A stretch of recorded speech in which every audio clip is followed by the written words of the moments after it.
우리 이 시간에는 하나님의 말씀을 함께 보겠습니다. 열왕기 사무엘하서 24장입니다.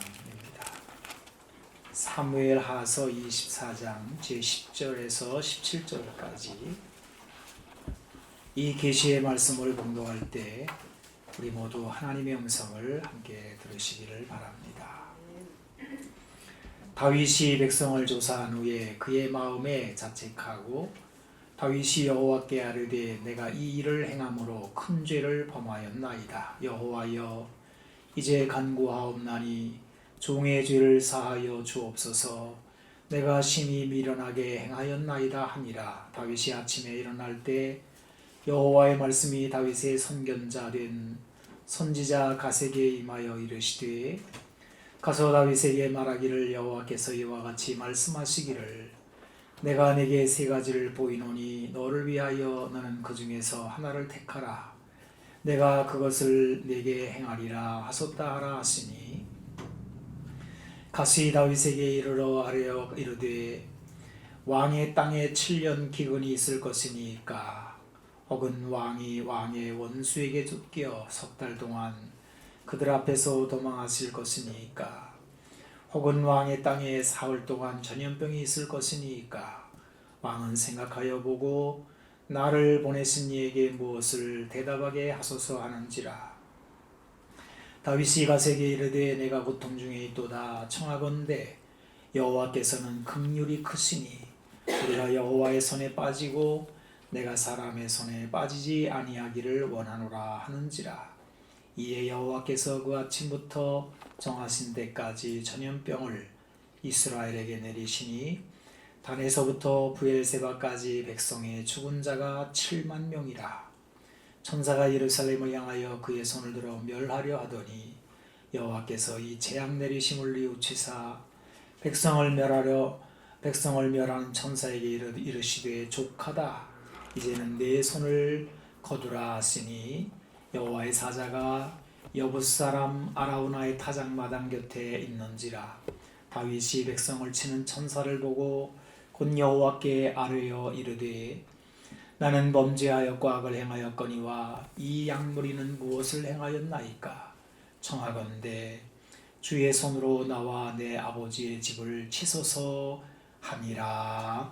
아멘. 여러분, 제가 이제부터 말씀하는 게 무엇인지 한번 맞춰보시기를 바랍니다.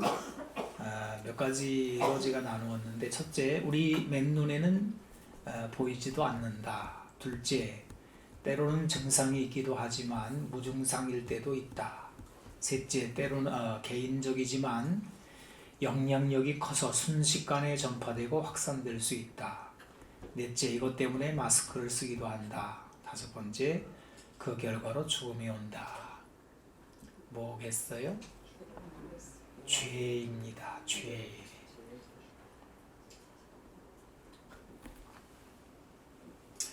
여러분, 전염병보다 더 무서운 것이 바로 죄입니다. 조사를 해보니까 사스 전염병은 10% 사망률이, 메르스는 35%, 신종 코로나가 15%였습니다. 죄는 100%입니다. 죄의 삭은 사망이라 죄를 지으면 반드시 죽으리라 성경이 선언하고 있는데, 이 선언이 변질됩니다. 사람, 특히 여자, 창세기 보면 여자가 이렇게 말하지요. 죽을까 하노라. 죽을 수도 있고 안 죽을 수도 있고. 그러더니 뱀은 이렇게 말합니다. 너희가 결코 죽지 아니하리라. 이렇게 흐려진 진실 속에서 오늘날 사람들은 죄를 무서워하지 않습니다. 그런데 신종 코로나 바이러스는 얼마나 무서워하는지 전 세계에서 지금 난립니다. 전문가들이 이 바이러스가 이 입에서 나올 때 공기 속에 3m만 가도 이 바이러스는 죽는다. 이렇게 밝혀도 그냥 어디서 온다 그러면 그냥 뭐 난리 반대입니다. 사무엘상 5장에 보게 되면 블레셋 지역에 독한 종기가 퍼졌습니다. 뭐 소문으로는 이스라엘의 신의 괴 때문에 여호와의 손이 아스돗 지역을 치셔서 일어난 것이다 이렇게 돌았습니다. 그래서 이 괴를 가드로 옮기죠. 가드에 심히 큰 환란이 일어나서 성읍에 에어를 날 것 없이 다 병이 퍼졌습니다. 이번에는 에그론으로 보냅니다. 이때 에그론 사람들이 한 말이 성경에 기록되어 있는데요. 사무엘상 5장 10절에 이렇게 나와 있습니다. 하나님의 괴가 에그론에 이른즉 에그론 사람들이 부르짖어 이르되 그들이 이스라엘 신의 괴를 우리에게로 가져다가 우리와 우리 백성을 죽이려 한다. 그래요. 전염병이 퍼져나갈 때 사람들이 느끼는 공포가 이 한 절 속에 고스란히 이렇게 담겨 있습니다. 지금 우리나라뿐 아니라 전 세계에 이 중국발 신종 코로나 바이러스 공포가 이렇게 퍼져나가고 있습니다. 여러분, 뭐 이 병 걸린다고 다 죽는 것도 아니고요. 또 이 병이 다 걸리는 것도 아닙니다. 그런데 이렇게 두려움으로 떨고 있습니다. 뭐 이 전염병으로 인한 사회적 경제적 파급력도 대단합니다. 학교가 문을 닫고 주가가 내려앉고 상거래가 또 끊기고 개인적으로는 어떤 모임에 가기도 두려워하고 심지어는 목욕탕에도 가야 되나 말아야 되나 이렇게 고민을 하기도 합니다. 그야말로 이 눈에 보이지도 않는 작은 바이러스가 우리 삶을 놀라게 하고 있습니다. 죄는 전염병의 바이러스와 닮은 데가 참 많습니다. 우리 눈에 보이지도 않고 증상이 무증상일 때가 너무 많습니다. 사람들이 죄를 지으면 아파야 하는데 오히려 문둥병이 신경을 다 파괴하여 통증을 느끼지 못하게 하는 것처럼 죄는 사람의 양심을 마비시켜 무증상 되게 합니다. 이게 죄의 무서운 면모입니다. 또한 죄는 바이러스처럼 퍼져나갑니다. 죄가 확산되는 것이지요. 문명을 타고 유행을 따라 때로는 사람들의 무지나 호기심을 등에 업고 순식간에 퍼져나갑니다. 또 죄를 짓고 잡혀가는 사람들을 보게 되면 얼굴을 마스크로 가려요. 수갑을 차고. 무엇보다도 죄와 전염병의 바이러스와 닮은 점은 사람의 생명을 빼앗아 간다는 것입니다. 죄의 치사율은 100%입니다. 성경이 이렇게 선언합니다. 죄의 싹은 사망이라. 그 마지막이 사망임이라. 그래요. 오늘 우리는 본문의 말씀을 통하여 다윗의 이야기를 읽었습니다. 성경에서 다윗의 이야기는 주로 사무엘 상하서에 이렇게 기록이 되어 있는데요. 오늘 읽은 사무엘서의 마지막 장입니다. 24장. 사무엘서 끝이 나는 부분이에요. 사실은 이 앞에서 다윗의 이야기를 다 했어요. 그래서 사무엘 하서 23장에는 이는 다윗의 마지막 말이라 그랬으니까 끝나는 거예요. 다윗의 얘기 끝났다고요. 그런데 23장에서 마쳐야 하는 다윗의 이야기에 24장 부록을 달아놓았습니다. 이것은 뭔가 끝내지 못하는 중대한 이야기가 남아있음을 보여주는 거예요. 그 이야기는 무엇일까요? 바로 다윗의 죄 이야기입니다.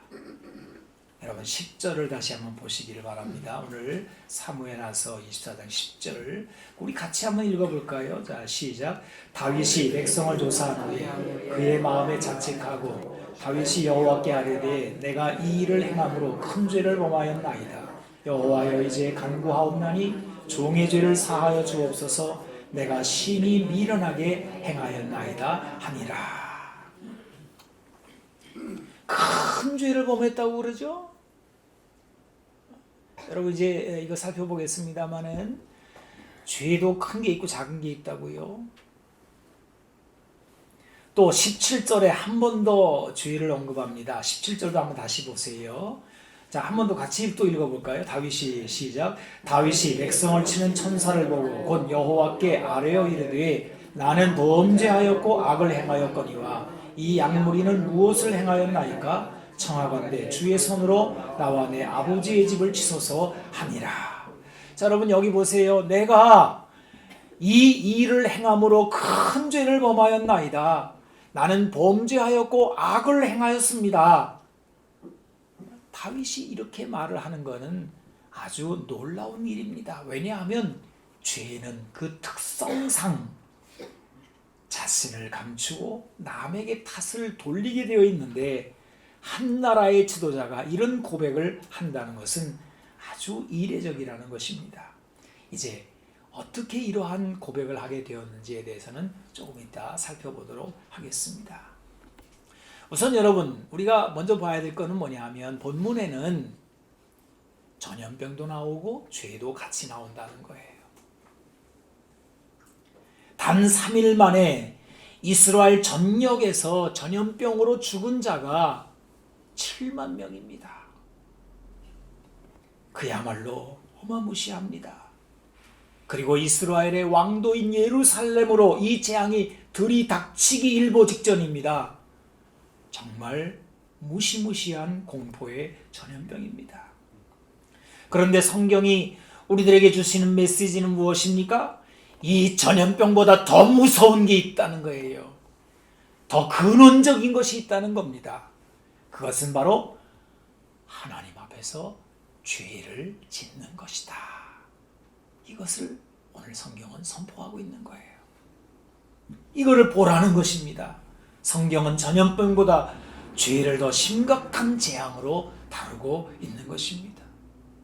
여러분 한번 생각해 보세요. 전염병은 일시적일 겁니다. 언젠가는 잠잠해지겠죠. 그러나 죄는 세월이 간다고 그 세력이 약화되지 않습니다. 전염병은 사람을 죽입니다. 그러나 다 죽이지는 못해요. 아마 역사적으로 전염병 가장 심각한 전염병은 중세의 유럽의 패스트였을 겁니다. 인구의 절반이 죽었다든가 하여튼 어마어마한데 그러나 그 전염병도 유럽을 다 멸망시키지는 못했습니다. 하지만 죄는 모든 인간을 사망으로 끌어갑니다. 전염병은 하나님과의 관계를 파괴하지 못합니다. 사람이 병들어 죽을 때에도 하나님을 의지할 수 있고 영원한 천국의 소망을 가질 수 있습니다. 그러나 죄는 하나님과의 관계를 끊어놓고 영원한 심판의 절망으로 끌어갑니다. 이렇게 죄는 전염병보다 무섭고 두려운 것입니다. 여러분 그러면 죄는 무엇입니까? 다윗이 지은 죄는 무엇입니까? 도대체 다윗은 어떤 죄를 지었기에 큰 죄를 지었다고 말했으며 이 죄는 전염병보다 더 심각한 것이 되겠습니까? 단도직입적으로 말씀드립니다. 죄는 하나님을 떠나는 것입니다. 사람이 하나님을 등지고 자신이 그 자리에 올라앉는 것이 죄의 근원입니다. 그 다음에 행해지는 모든 것들은 다 그 죄가 낳은 부산물일 뿐입니다. 오늘 우리는 본문에서 다윗이 어떻게 하나님을 등지고 죄에 빠지게 되었는지를 보게 되는데요. 그것은 바로 다윗의 인구조사입니다. 다시 한번 여러분 사무엘상 24장 1절을 보겠습니다. 여호와께서 다시 이스라엘을 향하여 진노하사 그들을 치시려고 다윗을 격동시키사 가서 이스라엘과 유다의 인구를 조사하라 하신지라. 인구조사라는 것은 인구 센센스죠. 우리나라에서도 하고 전 세계 안 하는 나라가 없을 겁니다. 이것만 보면 뭐가 잘못되었는지를 알기가 어려워요. 왜냐하면 인구조사가 반드시 나쁜 것은 아니기 때문입니다. 하나님께서도 민수기에 인구를 조사하라 하고 명하신 적도 있습니다. 그래서 단순히 다윗이 인구를 조사한 것은 죄가 아닙니다. 그러면 도대체 이 인구조사 가운데 다윗이 지은 죄는 무엇이겠습니까? 이 부분을 밝히기 위해서 같은 이야기를 다루고 있는 역대상 21장 1절을 제가 읽어보겠습니다. 사탄이 일어나 이스라엘을 대적하고 다윗을 충동하여 이스라엘을 계수하게 하니라. 이 짧은 말씀을 보게 되면 다윗이 처한 당시의 정황을 엿보게 되는데요. 다윗이 왜 인구조사를 하게 되었느냐? 그것은 사탄이 일어나 이스라엘을 대적하고 다윗을 충동했기 때문이다. 이 충동이라고 하는 단어는 꾀다, 유혹하다라는 뜻으로 죄의 유혹을 나타내는 단어입니다. 쉽게 말해서 꼬드기는 거지요. 여기 사탄이라는 단어가 나왔습니다만은 이것은 마귀를 말하기도 하지만 대적이라는 뜻입니다. 아마도 다윗의 주변 나라에 다윗을 대적하는 무리들이 많이 있었던 것 같습니다. 사실 다윗에게는 대적이 많았어요. 오죽하면 다윗이 시편 3편 1절에 이렇게 말하잖아요. 여호와여 나의 대적이 어찌 그리 많은지요. 일어나 나를 치는 자가 많으니이다. 여러분은 어떻습니까? 여러분을 못살게 구는 사람들이 있어요, 없어요? 예, 아주 나는 너를 괴롭히기 위한 역사적 사명을 띠고 이 땅에 태어났다, 이런 사람들 주변에 한 번씩 있어요. 개인적으로도 있고 특히 이렇게 높은 데 올라가서 나라의 지도자가 되면 더 강력한 대적들이 이제 주변에 있는 거죠. 그런데 다윗은 이 많은 대적들을 하나님의 도우심으로 다 물리치고 인생의 승리자가 되었어요. 다윗의 승전가가 이제 성경에 나오는데요. 사무엘하서 22장 1절로 4절 제가 읽어보겠습니다. 여호와께서 다윗을 모든 원수의 손과 사울의 손에서 구원하신 그날에 다윗이 이 노래의 말씀으로 여호와께 아뢰어 이르되 여호와는 나의 반석이시요 나의 요새시요 나를 위하여 나를 건지시는 자시요 내가 피할 나의 반석의 하나님이시요 나의 방패시요 나의 구원의 뿌리시요 나의 높은 망대시요 나의 피할 피난처시요 나의 구원자시라 나를 폭력에서 구원하셨도다. 내가 찬송받으실 여호와께 아뢰리니 내 원수들에게서 구원을 받으리로다. 여러분 이게 다윗이 살아왔던 삶이거든요. 힘들고 어려운 일 있을 때마다 하나님 도와주세요. 그러니까 하나님께서 다 해결해 주시는 거예요. 그 못살게 굴던 원수가 어떻게 다 물리쳐지고 이기게 하시고 또 넘어가게 하시고. 이랬던 다윗이 그 마음에 충동이 되어 다시 말해요 꼬드김을 당합니다.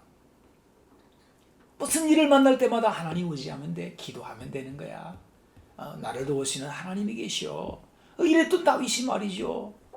이제는 하나님을 의지하지 않고 이렇게 돌아보니까 나한테도 꽤 많은 군사들이 있단 말이죠.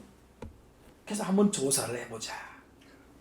자신의 군사력 이걸 조사해 보니까 이스라엘에서 칼을 빼는 담대한 자가 80만 명, 유다 사람이 50만 명입니다.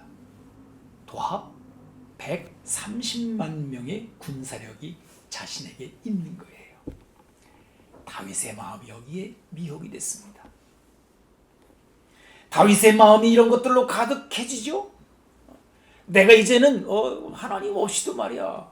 근데 이 정도면 말이야 누가 나를 건드릴 거야? 내 힘으로 한번 해볼 수 있지. 이렇게 된 거예요. 여러분 이런 마음이 생길 수는 있죠. 여러분 은행의 통장에 돈이 좀 넉넉하게 들어있으면요, 그 다음부터 기도 안 합니다, 그죠? 뭐 하나님께 달라고 할 필요가 없죠. 뭐 그냥 통장에 든든한데 뭐. 우리는 사람은 그런 미혹을 당할 수는 있어요. 근데 이 미혹이 가득 차는 게 문제인 거예요. 여러분 돌이킬 수 없는 상황으로 넘어가 버려요. 이렇게 뭐 가득할 때, 야, 누가 나를 건드릴까? 나는 이 정도 이렇게 하다가, 에이, 그래도 아니지, 그래도 기도해야지, 이렇게 되면 괜찮은 거거든요. 근데 이게 굳어져요. 여러분 우리가 기억할 것은 하나님은 우리의 마음을 살피시는 분이시라는 겁니다. 그래서 우리가 잘못된 길로 들어설 때마다 때로는 경책하시고, 때로는 인도하시고, 때로는 주의 종들을 보내셔서 지도해 주십니다. 어쩌면 지금 이렇게 예배 드릴 때 이 설교를 통해서도 하나님께서 여러분을 권고하시죠. 그러지 마라. 네가 뭐 얼마나 잘났다고 그렇게 하나님도 안 찾고 살래, 이렇게 하시는 거잖아요. 우리는 얼마든지 잘못된 생각에 빠질 수 있습니다. 중요한 것은 그때마다 돌이키면 되는 거예요. 그런데 만약에 우리가 못된 마음을 그대로 고집하고 굳혀버리면 어떻게 되겠습니까? 이거를 완악이라고 해요. 이제 더는 돌이킬 수 없는 지경이 되는 것입니다. 다윗이 거기까지 갔습니다. 이제는 하나님을 의지하는 것이 아니라 내 군사력을 의지하리라. 내 군사력이 이 정도인데. 근데 하나님께서는 그거를 이제는 고칠 수가 없으니까 그대로 고치시는 거예요. 다시 한번 여러분 아까 읽었던 사무엘하서 24장 1절을 보겠습니다. 여호와께서 다시 이스라엘을 향하여 진노하사 그들을 치시려고 다윗을 격동시키사 가서 이스라엘과 유다의 인구를 조사하라 하신지라. 여러분 지금 하나님께서 진노하시는 것이 무엇입니까? 바로 다윗의 마음이 하나님을 떠난 것입니다. 이게 죄입니다. 그리고 이것은 다윗만의 마음이 아니라는 것이죠. 여호와께서 다시 이스라엘을 향하여 진노하사 한 것으로 보아서 다윗 왕뿐만이 아니라 그 나라에 살고 있는 이스라엘 백성들 전체가 다윗과 다를 바가 없었다는 거예요. 너나 없이 다 허파의 바람이 들어가서요, 그냥 다들 이 정도면 말이야, 우리나라가 이 정도면 말이야, 이렇게 됐다는 거예요. 왕이나 백성이나 매 한 가지입니다.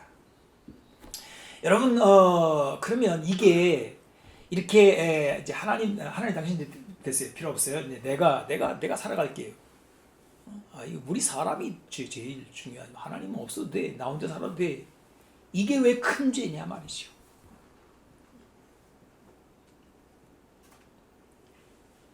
이게 얼마나, 이 성경은 이걸 대단히 중대하게 다뤄요.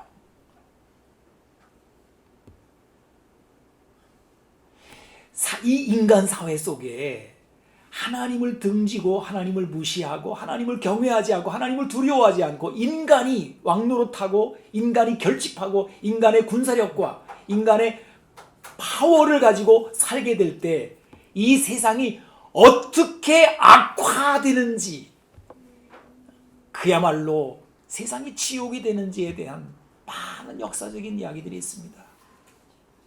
제가 그 중에 글이 하나 있어가지고 좀 읽어보려고 그러는데요. 이 로마 제국 얘기입니다. 여러분 로마 제국이 예수님을 십자가에 죽이는데 제가 한번 그 부분을 좀 읽어볼게요. 로마 당국은 여느 권력 집단과 마찬가지로 자신이 구축한 질서와 치안에 방해가 된다고 생각할 때 사정없이 칼을 휘둘렀다. 예수는 십자가라는 로마 제국의 형틀에서 숨을 거두었다. 역사적으로 로마 제국은 국가 권력의 정점에 있었다. 인간이 만든 권력의 핵심이며 로마로 상징되는 강력한 권력 구조가 예수의 마지막 숨을 끊었다. 인간이 구축한 권력이 절대적이 될 때 그 힘은 언제나 마성화된다. 마성화된 권력은 하나님을 두려워하지 않는다. 권력이 절대화되었기 때문이다. 절대 권력은 자신을 향한 모든 도전을 억압한다. 로마 권력 자체가 신의 자리에 있었다. 예수는 절대 권력의 마성화된 힘에 의하여 처형되었다. 저는 이 시점에서요, 다윗의 이야기에서 오늘 우리들의 삶을 한번 보기를 원해요. 이 세상을 한번 좀 살펴보면 좋겠어요.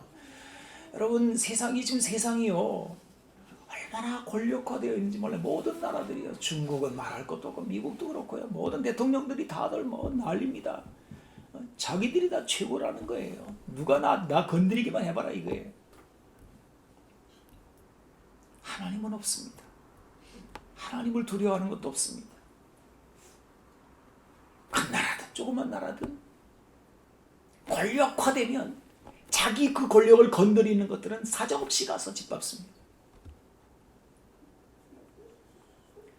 다윗의 나라가 글로 진입해 들어가는 지경에 있을 때 하나님 막으신 거예요. 전염병이 무서운 게 아니에요. 인간의 권력화가 무서운 거예요. 여러분, 지금 하나님께서 진노하시는 것이 무엇입니까? 다윗뿐만 아니라 이스라엘 백성들 전체가 이제 하나님 없어도 돼. 우리 군사력이 얼만데 말이야. 이제 하나님께서는 그들에게 이렇게 말씀하십니다. 너희들이 나를 떠난 너희들의 힘으로 너희를 구원한다는 것이냐? 그럼 한번 해봐라. 얼마나 군사력인지 한번 조사해봐. 다윗이 군사력을 조사해보니까 130만 명이에요. 그런데 하나님께서는 단 3일 만에 7만 명의 생명을 거두십니다. 여러분, 그러면 그 130만 명은 며칠 만에 끝장이 날까요? 계산해볼 것도 없습니다. 히스기야 왕 때 아수르 군사는 단 하룻밤 만에 18만 5천 명이 멸망했습니다. 사람은요, 이런 거예요. 든든히 선 때에도 허사인 거예요. 예레미야 9장 23절로 24절에 보게 되면 하나님이 이렇게 선포하십니다. 여호와께서 이와 같이 말씀하시되 지혜로운 자는 그의 지혜를 자랑하지 말라. 용사는 그의 용명을 자랑하지 말라. 부자는 그의 부함을 자랑하지 말라. 자랑하는 자는 이것으로 자랑할지니 곧 명철하여 나를 아는 것과 나 여호와는 사랑과 정의와 공의를 땅에 행하는 자인 줄 깨닫는 것이라. 나는 이 일을 기뻐하노라. 여호와의 말씀이니라. 여러분, 지금 국가 권력에 대한 얘기를 제가 꺼내서 거창한 얘기를 했습니다만은 개인으로도 그래요. 사람은 너나 애어른할 것 없이 다 이 교만에 빠질 수 있고요. 하나님 없이도 내가 모든 거 다 할 수 있다고 생각을 하는 거예요. 그래서 야고보서에 보게 되면 아주 흥미로운 말씀이 하나 나오는데요. 제가 한번 읽어보겠습니다. 야고보서 4장 13절로 16절. 들으라. 너희 중에 말하기를 오늘이나 내일이나 우리가 어떤 도시에 가서 거기서 1년을 머물며 장사하여 이익을 보리라 하는 자들아. 내일 일을 너희가 알지 못하는도다. 너희 생명이 무엇이냐? 너희는 잠깐 보이다가 없어지는 안개니라. 너희가 도리어 말하기를 주의 뜻이면 우리가 살기도 하고 이것이나 저것을 하리라 할 것이거늘 이제도 너희가 허탄을 한 것을 자랑을 하니 그러한 자랑은 다 어떤 것이라고요? 악한 것이라. 악이 나와요 여기에. 아니 이게 무슨 악입니까? 이게 여러분 우리는 죄 그러면요 살인을 지고 막 간음을 하고 막 도둑질을 하고, 그런데 성경은 악 중에 악을 뭐라 그러냐면 하나님 없이 자기 인생의 계획을 하는 것을 악이라고 그러는 거예요. 다윗은 하나님 없이 자기의 군사력으로 이 나라를 끌고 나가려고 했던 거예요. 그러면 하나님의 나라에서 인간의 나라로 전락이 되고, 인간의 나라는 언제나 강압과 폭력과 죄악으로 얼룩지게 돼 있단 말이에요. 그러니까 하나님께서 이걸 막으시고 다윗은 그걸 깨달은 다음에 내가 큰 죄를 행하였나이다 라고 말을 하게 된 거죠. 사람이 얼마나 약한 존재인지, 인생이 얼마나 무능력하고 미약한지를 깨달아 아는 것도 성경은 하나님의 은혜라고 선포하고 있습니다. 다윗은요, 군사력을 다 조사해 놓고서야 이것을 깨닫게 되었어요. 내가 굉장한 걸 가졌는지 알았더니 아무것도 아니네. 그래서 오늘 본문 10절에 보게 되면 다윗이 백성을 조사한 후에 그의 마음에 자책하고 그래요. 그리고 이렇게 말합니다. 여호와여, 내가 이 일을 행함으로 큰 죄를 범하였나이다. 내가 심히 미련하게 행하였나이다. 그래요. 이것은 아주 놀라운 일입니다. 우리는 여기에서 하나님의 은혜를 봅니다. 하나님은 긍휼히 여길 자를 긍휼히 여기셔서 이렇게 깨닫는 마음도 주시고 회개할 마음도 주시는 것입니다. 자, 여러분, 이제 우리가 하나님의 은혜라는 데까지 왔습니다. 은혜라고 하는 것은요, 깨닫는 마음. 하나님이 우리를 우리 눈과 귀를 열어주셔서 모든 진실을 제대로 알게 하시는 이게 이제 은혜의 시작인 거예요. 어쩌면 오늘 이 예배당에 이렇게 와서 앉으신 여러분들에게 하나님의 놀라운 은혜가 이미 임한 거 아니겠습니까? 집안에 앉으면 뭐만 보여요? 텔레비만 보가지고 또 전염병이 어디로 퍼졌느냐 어쩌니 그거만 보겠죠. 그래가지고 어이구 어떡하면 좋아, 재수없이 나도 걸리면 어떡할까. 죄송합니다, 재수없이란 말 했으면 안 돼요. 근데 여기 나와 보니까 전염병보다 더 무서운 게 죄야. 하나님은 그 죄를 막으시려고 우리를 은혜 가운데로 이끄셔서 우리 눈과 귀를 열어주시는 거야. 이렇게 하니까 와, 여러분, 이 자리에 앉으신 우리들이 얼마나 감사한 자리입니까?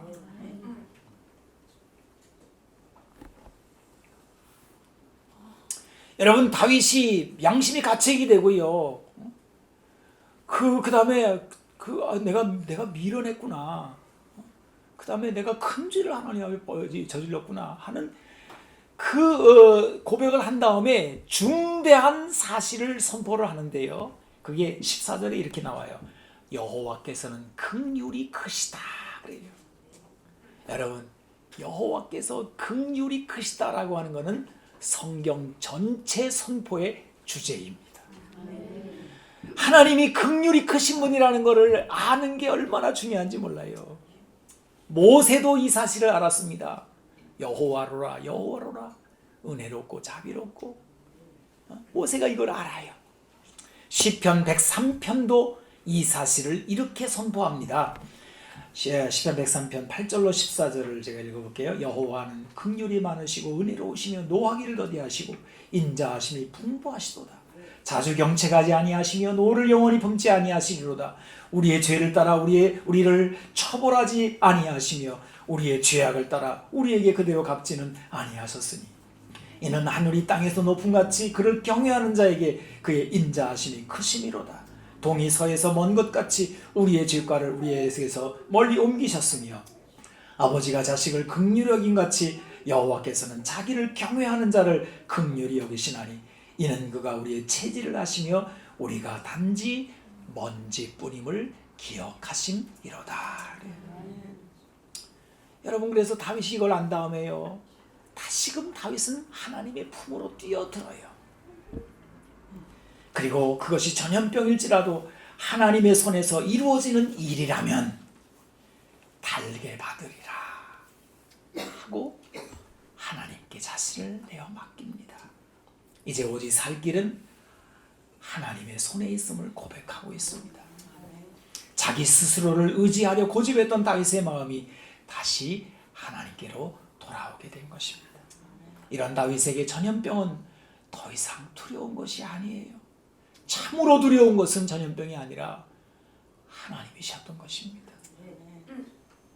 하나님의 진노가 제일 무서운 거예요. 다윗이 깨달은 것은 진정한 재앙은 하나님을 떠난 자에게 일어나는 죄가 얼마나 무서운 결과를 가져오는가 하는 것입니다. 이제 하나님께로 돌아선 다윗에게 전염병은 더 이상 두려운 것이 못 되었습니다. 왜냐하면 그 전염병조차 하나님의 손 아래 존재하는 것이기 때문임을 알았기 때문입니다. 여러분, 이 시간에 선포합니다. 하나님은 전염병보다 크신 분이십니다. 전염병은 그 스스로 존재하는 것이 아니라 하나님의 손 아래 존재할 뿐입니다. 이것을 아는 시편 91편 1절로 7절은 이렇게 선포하죠. 아까 우리가 성시교도 갈 때 읽었던 말씀이지만 중요해서 다시 한번 인용을 합니다. 지존자의 은밀한 곳에 거주하며 전능자의 그늘 아래 사는 자여, 나는 여호와를 향하여 말하기를 그는 나의 피난처요 나의 요새요 내가 의뢰하는 하나님이라 하리니 이는 그가 너를 새 사냥꾼의 올무에서와 심한 전염병에서 건지실 것이미로다. 그가 너를 그의 깃으로 덮으시리니 내가 그의 날개 아래 피하리로다. 그의 진실함은 방패와 손방패가 되시나니 너는 밤에 찾아오는 공포와 낮에 날아드는 화살과 어두울 때 퍼지는 전염병과 밝을 때 닥쳐오는 재앙을 두려워하지 아니하리로다. 1000명이 내 왼쪽에서 10,000명이 내 오른쪽에서 엎드러지나 이 재앙이 내게 가까이 하지 못하리로다. 아멘. 기도하겠습니다. 하나님 감사합니다. 우리 사는 세상이 왜 그렇게 사람 뜻대로 안 되는지 너나 없이 다 계획을 세우고 이렇게 하리라 저렇게 하리라 자신이 주인공이 되고 자신이 왕이 되어서 하나님 없이도 살아가리라 계획을 세우건만 이 눈에 보이지 아니하는 작은 전염병 병균 하나가 온 세계를 떨게 만들고 불편하게 만들고 두려워하게 만들었으니 주님 앞에 나와서 고요히 묻습니다. 주여, 우리는 누구입니까? 하나님은 어떤 분이십니까? 이 두려운 현실 앞에서 어떻게 살아가야 되겠습니까? 오늘 저희들이 물을 때 주신 이 귀한 말씀으로 저희들이 응답을 받고 우리 하나님의 손 아래 모든 것이 있음을 알고 그 안에서 평안을 누리기를 원합니다. 주여, 세상 사람들은 이렇게 두려워하고 어쩔 줄을 모르고 주님 만용을 부린다 할지라도 우리는 주님 안에서 이 모든 일을 풀어가게 하여 주시고 하나님의 날개 그늘 아래 거하게 하여 주시옵소서. 교회를 보호하시기를 원합니다. 우리들이 모일 때조차도 두려워합니다. 그러나 하나님, 우리 안에 주님께서 계시오니 우리가 주님을 피난처로 삼아 우리가 안전히 거하기를 원합니다. 주여, 모든 교회를 보호하시고 인도하여 주시옵소서. 우리 구주 예수님의 이름으로 기도하옵나이다. 아멘.